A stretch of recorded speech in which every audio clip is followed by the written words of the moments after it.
All right, legends. It's a crispy morning. We're moving. Nice mile. It's like probably 20 Celsius. The brother's here. Let's go ahead and get this machine going. Get the lights on here. Got mud guards on because it's supposed to rain. It's been raining for the last week. It's a slight chance. And it's not going to happen till late in the ride, so I'm just wearing my regular covers. All right. Let's do that. Thanks again, man, for working on this battery. Sorry, no problem.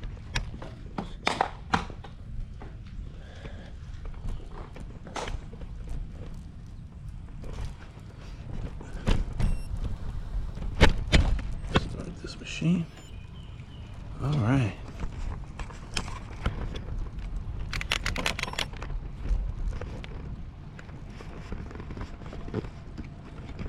It's nice and cool this morning. Yeah. Nice weather. Yeah.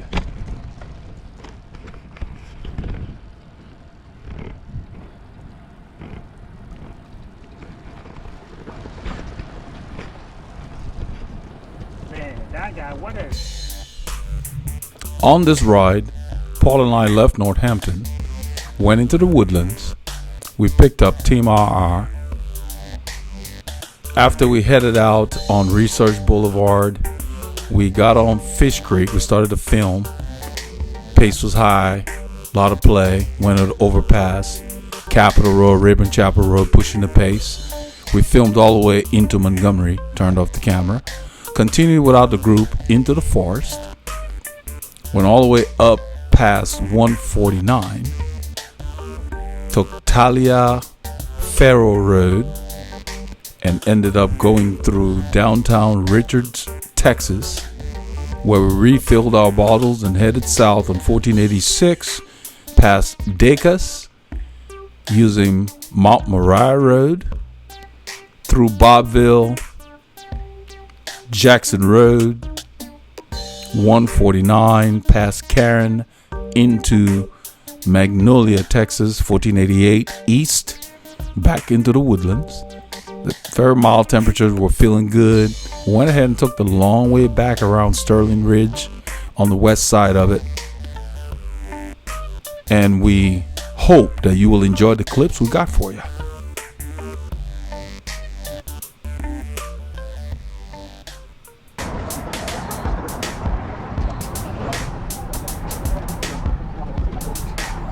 Yeah, at this point in the ride, we're at 1488 and Egypt Lane. I had just done a hard effort because we got gapped at a light to catch up to the group.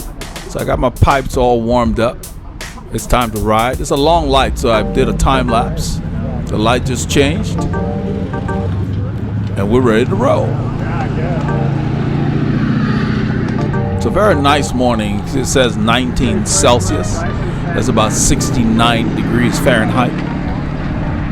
Earlier in the week on Thursday, it had been very hot. It gotten into like the low 30s Celsius, almost 90 degrees Fahrenheit. So it was a nice change this morning. We're on Conroe Huffsmith Road, a little neighborhood road. I'm just kind of soft pedaling to kind of drift back to Paul, because we had gotten separated, and I pushed the pace a little bit to kind of get my engine going.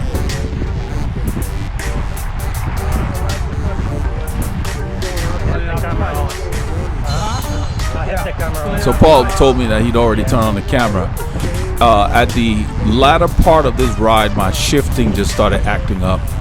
And once I got back, it turns out that this bike was overdue for new cables and housing. It's been several years. And once I got that done, it was like new again. So maintenance is important for your machines.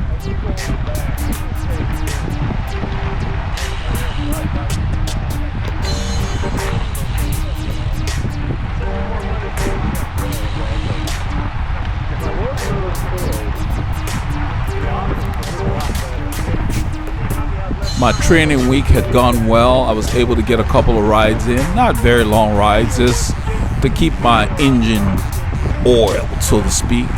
And that's always good when you can stay consistent.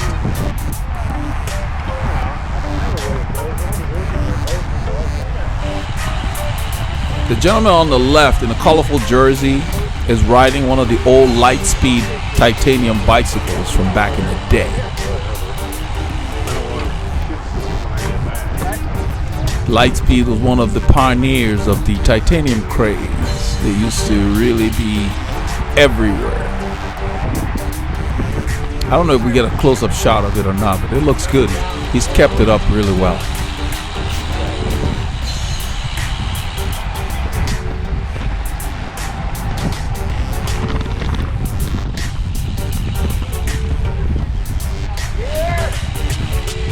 There's some deer on the right. This truck is backing out of the way. I don't know what he was doing with them, but he was close to them. They're on the right. Paul's going to turn the camera to the right. I don't know if you'll be able to see them in the yard there. They're just hanging out there. Deer is very skittish.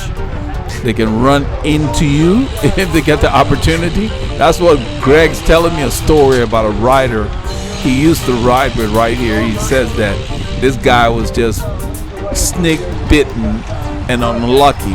He hit like a couple of deer in 2 different occasions. So he was telling me that whenever you'd ride with this guy, you were wondering, when was the next deer gonna come. One deer actually ran into the guy. He was a triathlete. He's a triathlete. He's no longer riding around this area. Probably doesn't live in the area anymore. That's what Greg's telling me about after seeing the deer. So deer's very skittish. If you see them, make sure you give them plenty of room and keep your eye on them, because they can dart in front of you or into you at the last moment. They're unpredictable.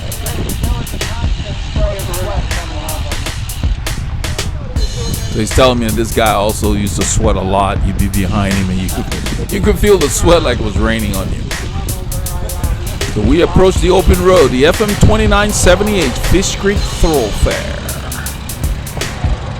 There's a lot of traffic, so we stop. Which for this group is a nice change, because a lot of times people just sneak on the shoulder and then we have to chase. So what Greg's telling me there is that the guy would be riding like a 56 or some ridiculously big, large chain ring, and then anytime there's a stop, it would take forever for him to get up to speed. If you're behind him, you guys would get gapped. So we turn on to Fish Creek Thoroughfare. There are a few gaps here already. The people at the front are gunning it. I stay on the road because there's enough of us, and the shoulder's kind of narrow. It allows me to see as usual. I'm staying close to the white line. I'm getting a little bit of a draft, not the best, but I don't want to get directly behind Greg at this point. We're not going super hard yet anyway. I'm keeping my eye on the front to see what's going on up there. The wind is here because we got a front that brought our temperatures down. This is late May, and as far as we're concerned, summer's here. So anything under 70 is a cold front or a cool front.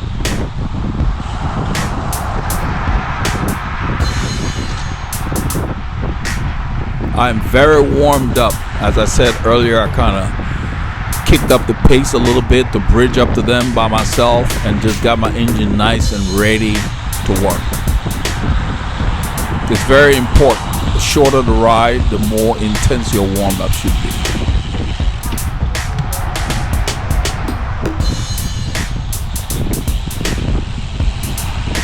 I have the shoe covers on because there was a chance of rain that was forecasted.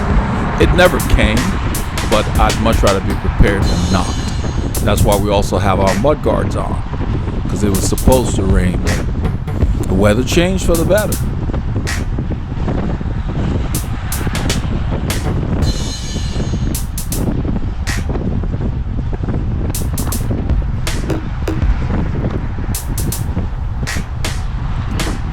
You can see the pace line is tight.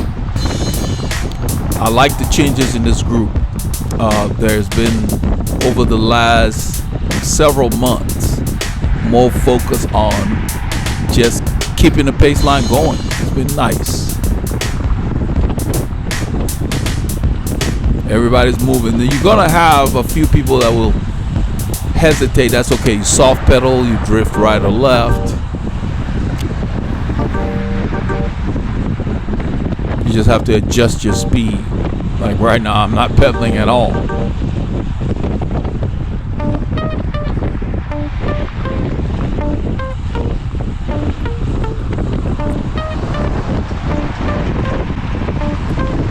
He points to the right, I stay left. I was already there anyway, so I'm not concerned about what he's pointing at because I'm not riding there.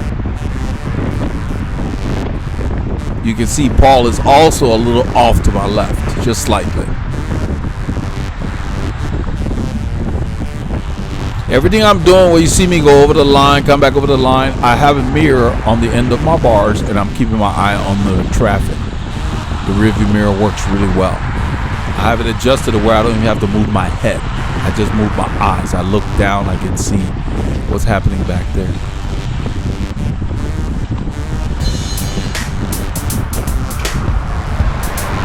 At this point I shift into like a 85-ish inch gear, like a 5317, and then I shift a little more as we go down the hill.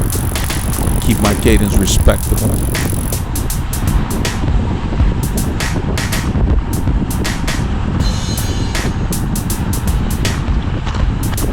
The joint is a little more uneven to the right, so since I used the lane, I didn't need to get up. And I'm only on the shoulder here because I want to take a little bit of the benefit from the slipstream, because there's not a whole lot of stuff behind us, not a whole lot of traffic.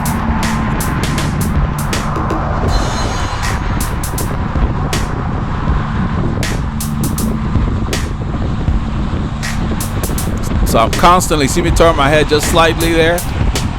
I can see my mirror really well. That's why I drift back out. So we're going to be getting in the main lane soon because this shoulder ends.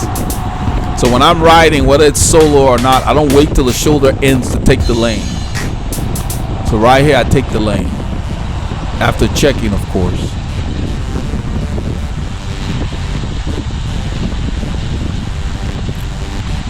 The light is short, so I'm using my momentum to slow me down. I'm not using brakes at all because the light's going to change shortly. You see how far I drifted without using my brakes. And Randy's going to start talking to me because he had told me earlier that I mentioned that, hey, we saw you last week when we were riding in the rain.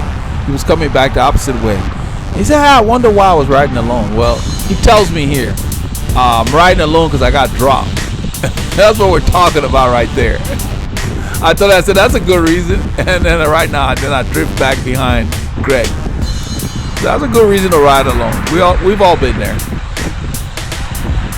One thing I like about this group, another thing I like about this group is that these guys just say what's on their mind. There's no pretension going on. If they're tired or the ride is hard, they'll let you know. Hey, I need to catch my breath or whatever. They don't hold back. And it's just a breath of fresh air. There's no posing going on with Team RR. They ride till their legs fall off.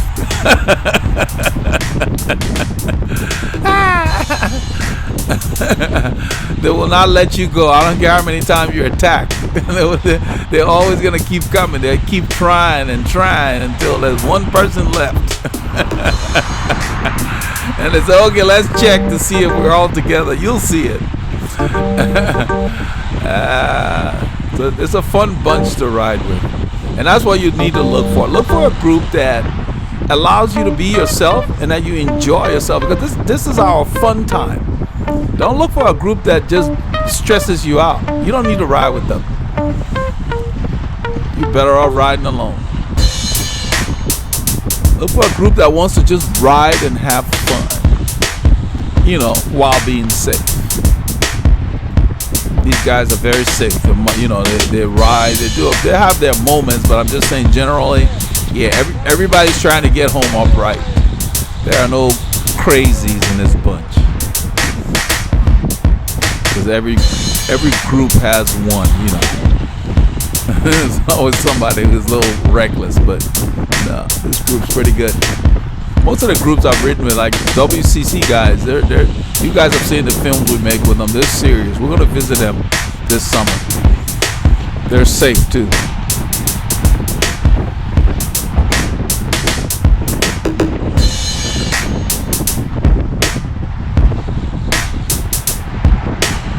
At this point in the ride, all I'm trying to do is keep my legs consistently turning the range of 75 to like 95. That's my goal. I think Bob was pulling, he pulled off, and we're just riding through here. This road at this point, it may not show it, now it says 1%. I was going to say that is a false flat. Some people refer to it as a ninja grade, you know, where you're just working but the road seems flat. Everything in this direction for generally is at least like this, up to 6-7% periodically, but mostly 3 to 5%. So when we go north, you're going to be working.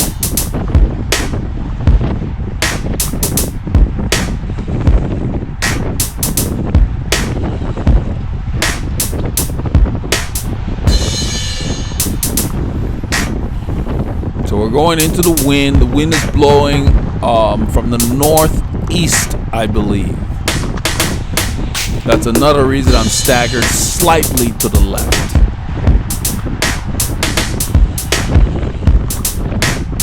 But we're effectively using the right lane. We just not over by the white line. And there is no need to do a pure echelon because most of the wind is coming from directly in front. You can see my bandana flapping in the wind. That lets you know what we're dealing with. Look at that sky. Is it beautiful or what? These are the kind of things I enjoy on the bike. In a car, you're just not as connected to the environment you're in. Every time Greg slows down because of the rider in front of him, I drift a little to the left. I may soft pedal, but I don't slow as much as he does. You see that? He stopped pedaling, I just drifted a little to the left. What that does, it allows Paul Ilonga, who's on my wheel, to have a consistent kind of a pace. See, I'm soft pedaling. That allows him to keep pedaling instead of me just going to 0 RPMs all the time. That's one of the things you got to work on. The guy in front of you slows. He's not locking up. It's not an emergency. You soft pedal or you drift one way or the other. So you will use less energy to resume because you'll be closer to the speed you were maintaining anyway, as opposed to trying to brake. There is no need to brake in the peloton unless it's an emergency.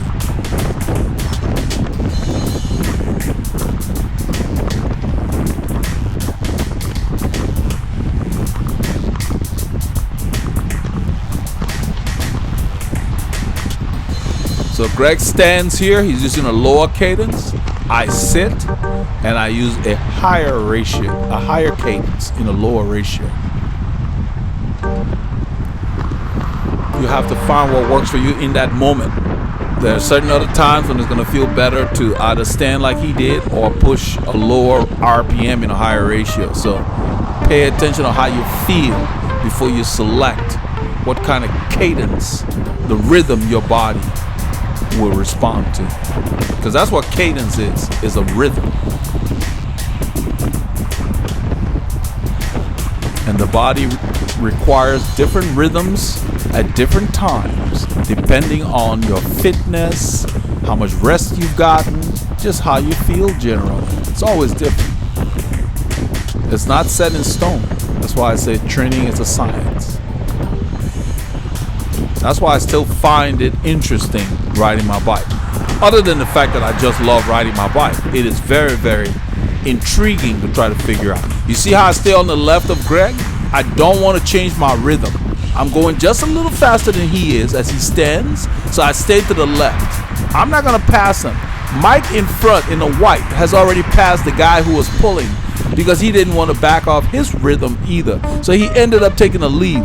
Mike W is at the front right now in a white jersey.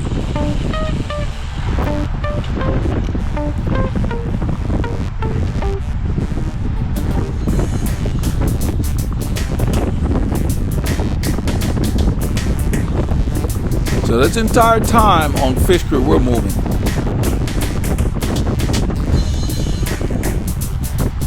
We got the Honea in a hurry.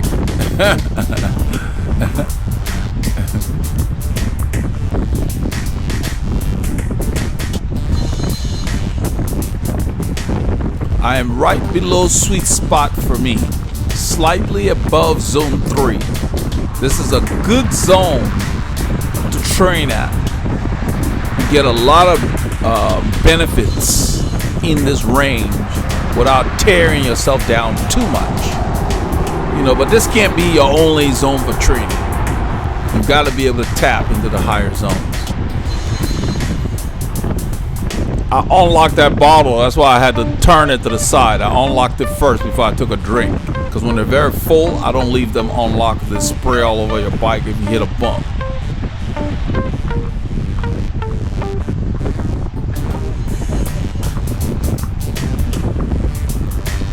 I wasn't thirsty at that moment, but my mind said, get a drink. So I reached down and got a drink. Once you start thinking about something, there's a reason.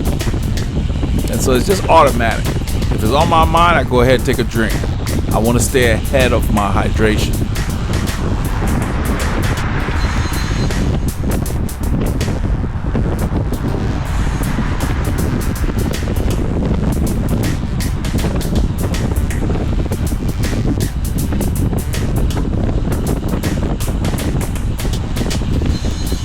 So every time the road goes up, we'll push, and then people will back off. I'm just keeping my eye on the front to make sure the gaps don't open. And so far, everybody's hanging in.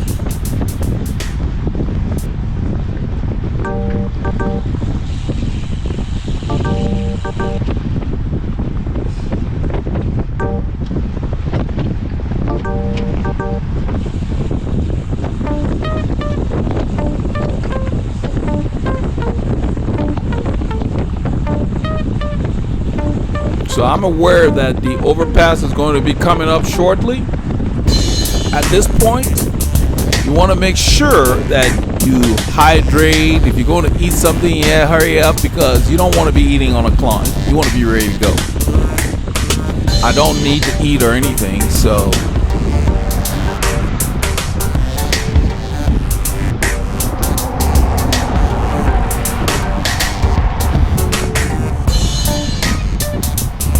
road kicks up here, and because the overpass is coming, this is not the climb to really give it your all. This is what I guess they refer to as the penultimate climb. It's a nice little grade, I think around 2%. Yeah, it says 2%, so 2.5 to 3%. I'm working here. I can feel it, and it's long. I stay to his left because I don't want to change my rhythm. You can see me pulling up. I'm using the muscles in the back of my legs, because if anything happens on the overpass, I want to employ the quadriceps.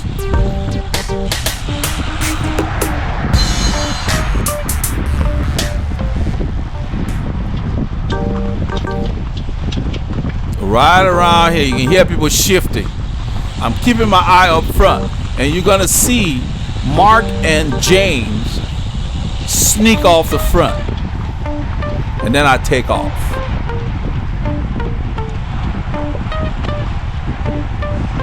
So right there, they open a gap, I move to the left, and I kick it. Look at my watts, 1,000 watts to get up to them.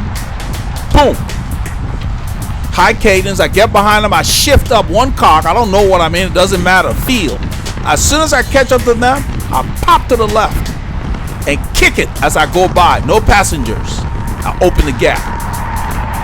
The hill's almost over, so I sit down. The watts are dropping because the grade is down. And I keep working. Paul Yolonga rides around them. I'm not looking back at this point. I just look in my mirror and I see I've got the gap. So I put my head down and just start to work. And this is what I talk about, like, okay, so if I ride off and then I become a dot in the distance. So what I do is, my heart rate's dropping anyway. If you look at it now, it says 171. 170. It had gotten to like 175. And so here, so now, Dan the man is driving the pace, the pack back to catch up to me. That's Mike S5 on Dan's wheel. Paulie Longa is here with the camera because he had crested the hill behind me. I don't know who, some car was dusting something over there. Just all this dust. So it's kind of like I held my breath as I went through there. They've caught up to me.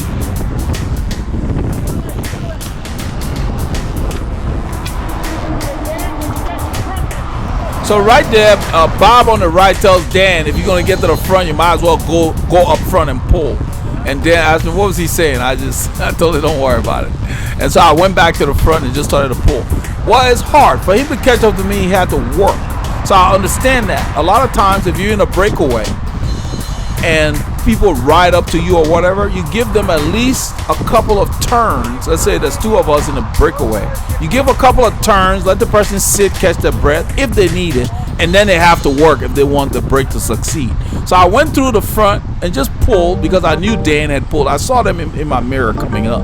And so I'm just pulling around 20 miles an hour. And we're going into the wind, so it's not super easy per se. I'm above sweet spot getting into zone 4 for me.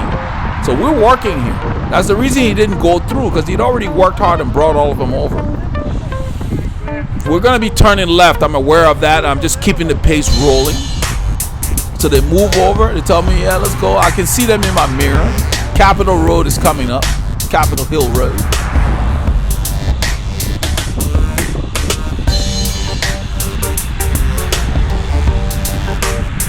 This is Capitol Hill Road. We turn left. I go ahead and stand just to change the way my legs are working. But I'm staying at the front because I want us to keep riding. Bob's going to come around and go and start pulling. I'm going to jump on his wheel right there. I sit down, I accelerate on his wheel.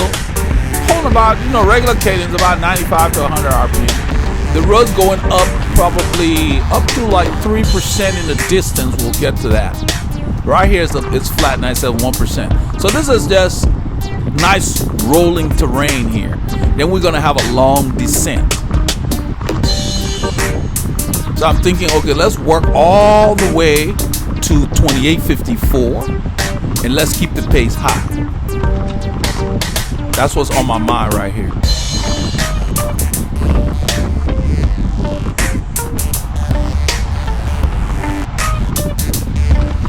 I'm looking around Bob. I know that Dan is on my left. I can see Dan. You gotta look for that out about his shadow, but I can see him on the side. So even though I was moving around trying to get through the little crevices and cracks, I never interfered with Dan. You're responsible when you change your line. You need to, be courteous and be aware of the other riders. So Dan didn't have to hesitate. We're going downhill, so I'm really not pedaling all the time.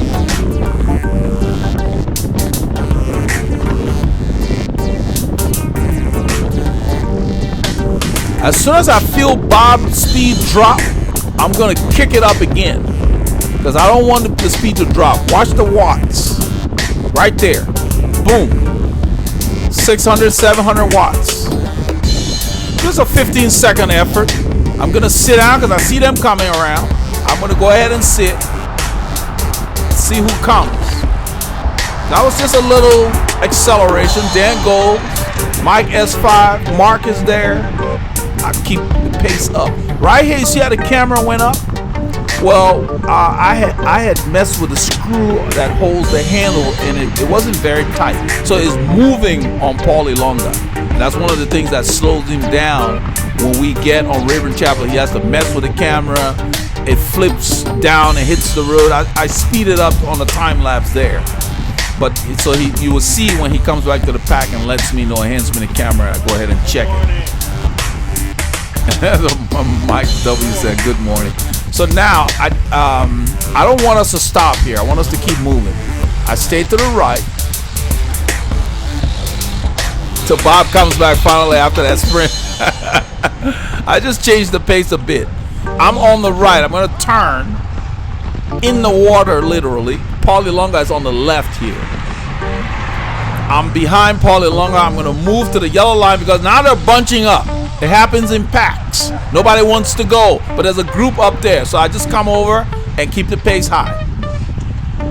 Then they start to ride again, and the key is don't waste any energy. You don't have to. So once they start to ride again, you will see me slip into the pace line in front of Darren. Darren's the big guy in the blue, and this is James here in the brown shorts. So now we got a slight gap to the guys up front because people were hesitating. We're gonna ride up to them. In a little while, you won't see all of it, but I start to help Randy because this road is a ninja grade or falls flat, whatever you call it. It's going up. You see how it goes up and turns to the left, and they're really going hard. 37K, about 22, 23, and Randy's working really hard. He's in front of me, so I can tell that he's really working hard. So I give him several pushes here. You will see me move to the left a little bit when I push him. The camera catches, I think, one of them right there. You see me on the left? I'm pushing him right there. I'm pushing Randy. Then he goes. He's able to get over that little hump right there. And so I do a couple more, and then when we get near the stop sign, he will thank me. But I pushed him because he was just so close. He just needed that. I'm pushing him again, so he doesn't fall behind. We don't have to wait for anybody. We're all right.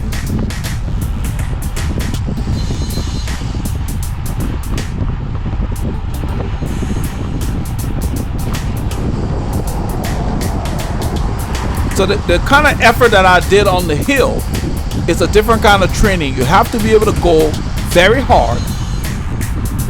After going very hard, you have to be able to sustain a more aerobic effort after an anaerobic effort. You have to train your body to do that. You're processing different sugars and ATP, creatine, and all kinds of stuff like that. You have to be able to adapt if that's how you want to ride. So it's not about how many miles you're riding. What kind of riding are you doing for the style of riding you like to do? That's what I talk about all the time. Prepare your engine for the kind of work it needs to do. This road is continually going up. You see it says 2%. Doesn't look like it, but it feels it. And at this pace, anything around 20 to 23, you feel it. And we've been going hard. So I moved to the left because they keep slowing down. And there's a four-way stop sign coming. There are 3 or 4 guys in front of me. They're gonna declare that it's clear. It's a dead end to the left. There's never any traffic. I check myself and it's all clear. But then look, they're hesitating. I go ahead and just sneak off the front again.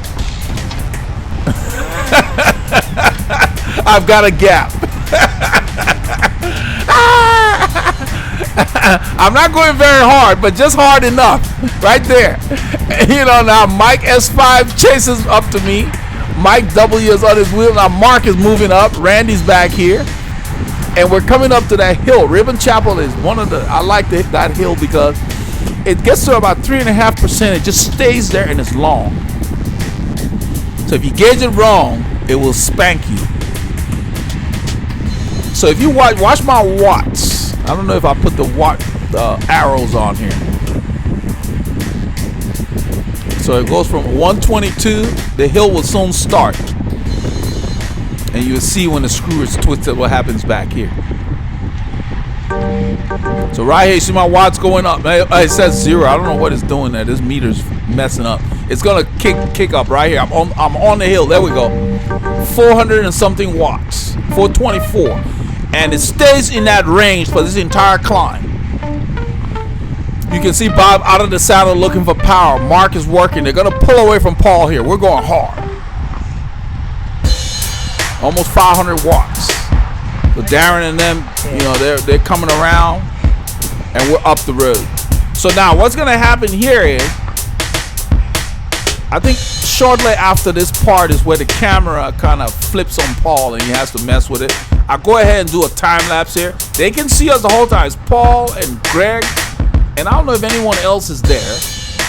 I think Randy's behind them, because Randy also is back there, got dropped. He's not riding with them. So Greg comes to the front to take a pull here. I go ahead and speed up. He pulls all the way to the corner there. They're waving that dog. There was a dog in the yard there.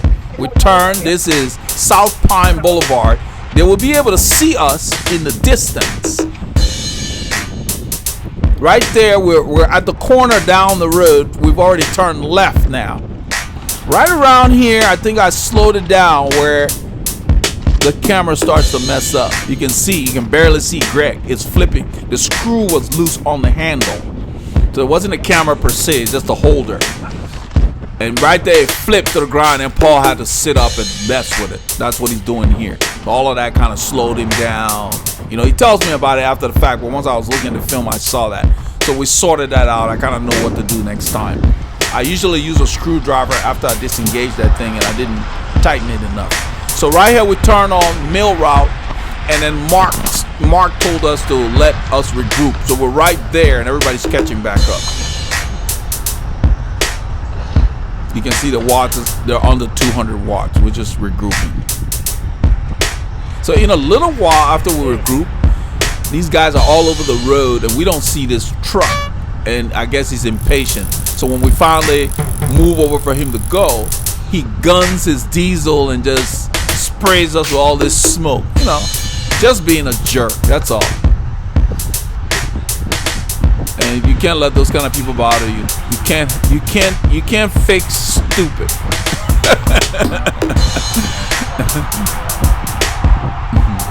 Eldred! I didn't hear Paul. Eldred! Right there I heard him. What is up? So all I do is I slow down, let the guys ride, and I drift back to him. I didn't change my line. That's where he tells me that the camera had been flipping on him, and we didn't want to lose that screw that holds it. So I take the camera, I check it. Seems tight. It seems tight. It almost came out? Yep. Okay. The flip. Gotcha. Yes, sir. Come on. So right here on this climb, I told him, let's just stay close. Let's come on, let's stay with him. My bad. So I didn't use the screwdriver to tighten it. I just hand tighten it, and usually it holds. Close But it up. so I'm telling them to close it up. We just found out this guy's there. So once they close it up, then he has to behave like a butthead. That's our village idiot. One of them anyway. Every village has one, unfortunately.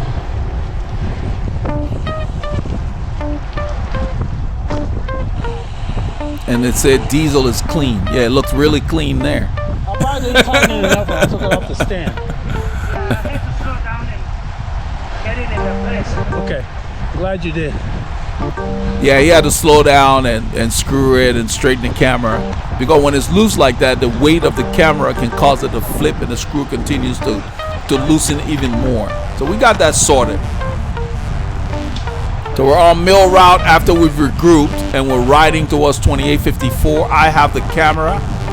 Paulie Lunga is on my right. In a little bit, you will see him come forward as these guys start to go a little faster.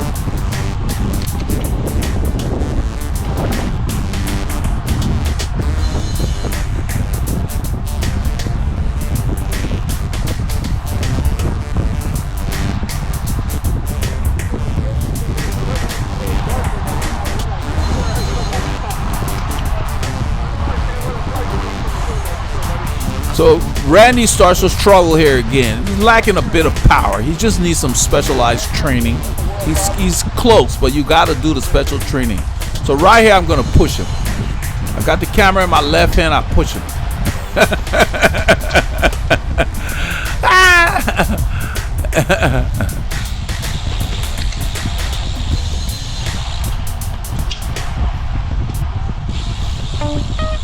So he could do some specific strength work to get over the hump.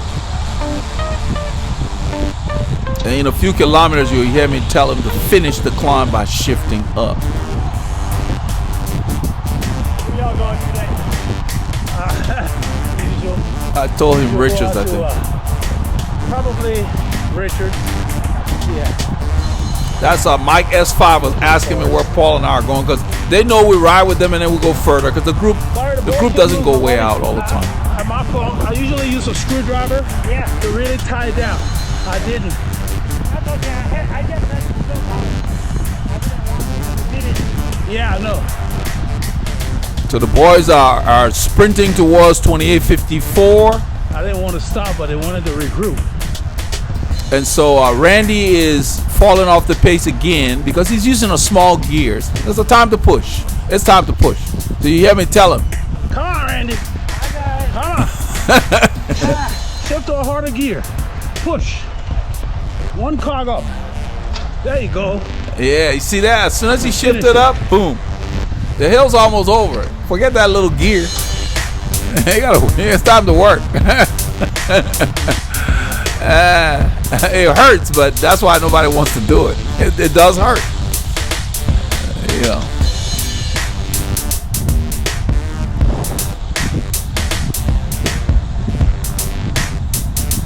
So Paul is doing hands-free here.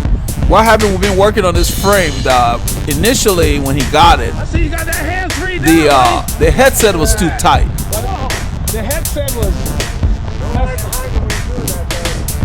He's good. So Dan tells me I can't do that. The headset was a little tight, so we've been backing it off. But when it's tight, it pulls. So you can't do that. So we've been backing it off. Yeah, we're tweaking his headset setting gradually.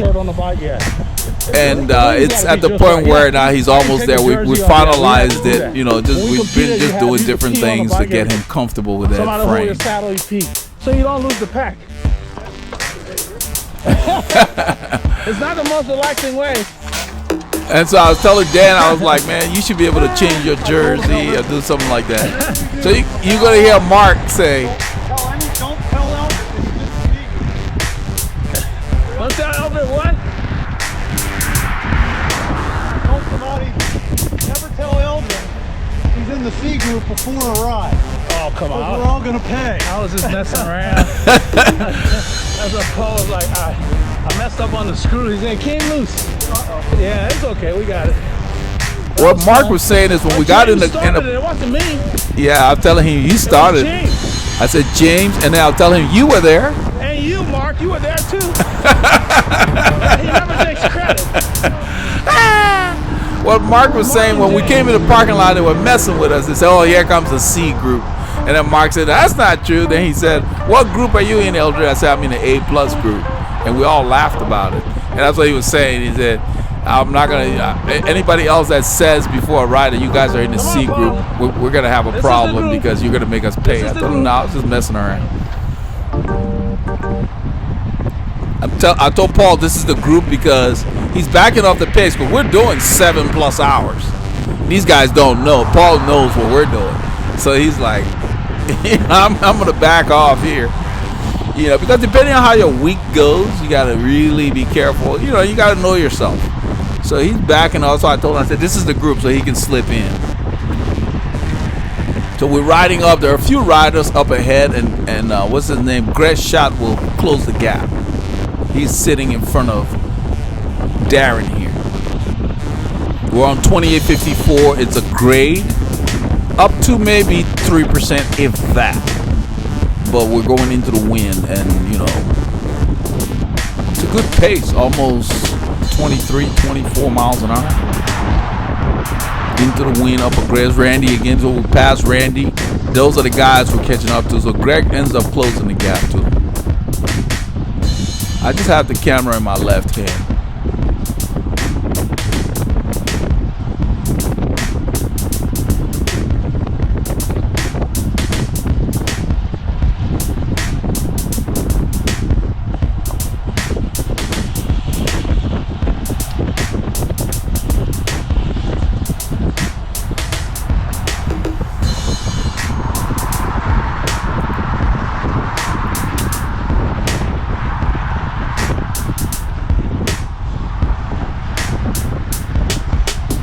See the boys back there working because this road is a grade and we got the wind pounding us. That's what kept the temperatures down, because this time of year we should be like 28 C at this time. We're at 20, you know, it's like 80, so we're about 5 or 10 degrees Fahrenheit below norm, our normal range. So it's very, very pleasant. We'll take it while it lasts.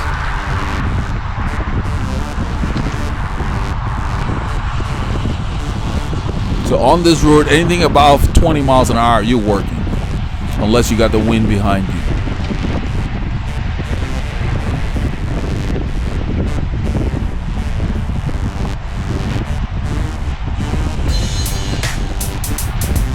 So we're gonna try different things on these rides, get ourselves ready, and we're gonna visit the WCC boys in the future. But we're definitely gonna be mixing between the two groups. The workout was very good.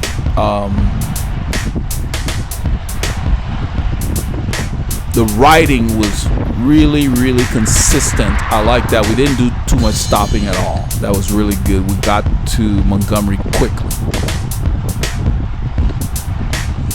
And because I helped Randy was there. We didn't have to wait for him. Just soft pedal a little bit when we went around Mill Route, caught up. That's the way you kind of have to do things sometimes. Or you split up into different groups. Like you saw Paul, Greg, and Randy. I don't know if Randy rode with them, but they were the group because Paul had to stop and mess with that camera. So you can have 2 groups or 3 groups on the road and you just regroup at your stopping point so everybody gets their workout. There's some, I don't know if that's plywood or paper. It's a downhill here. It says -3%. Greg takes off. Mike in a little bit will take off.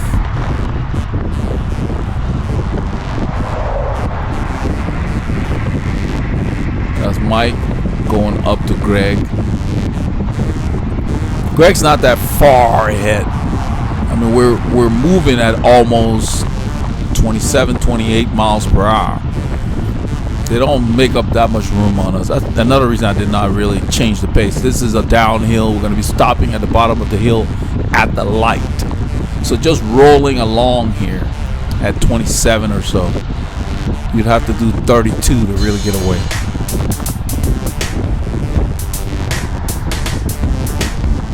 That's the guy with the light speed behind me.